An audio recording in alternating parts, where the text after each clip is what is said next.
D'aquí uns dies Catalunya pot quedar-se sense president de la Generalitat i ningú no sap el que pot passar. Però ningú s'escandalitza davant aquesta manca de previsió, d'estratègia i d'un mínim sentit comú que cal exigir a aquells als quals paguem puntualment el sou amb els nostres impostos. Però, esclar, als polítics catalans no els afecta cap d'aquells ERTOs que encara no s'han cobrat, tal com els passa a milers de catalans.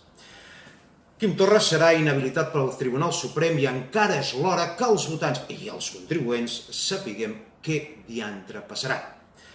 Però el que és segur és que hi haurà improvisació, corredisses pels passadissos del Parlament, reunions fins a altes hores de la matinada i declaracions contradictòries dels uns contra els altres.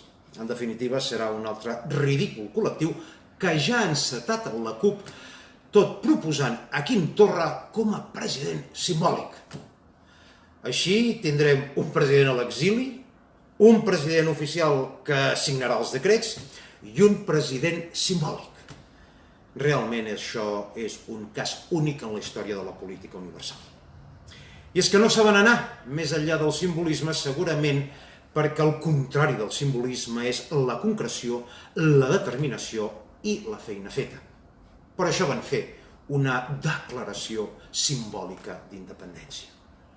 Ara bé, el que no és gens simbòlic són els 15 milions d'euros que el 2018 van cobrar entre Esquerra Republicana i Junts per Catalunya per tal de mantenir les seves respectives menjadores.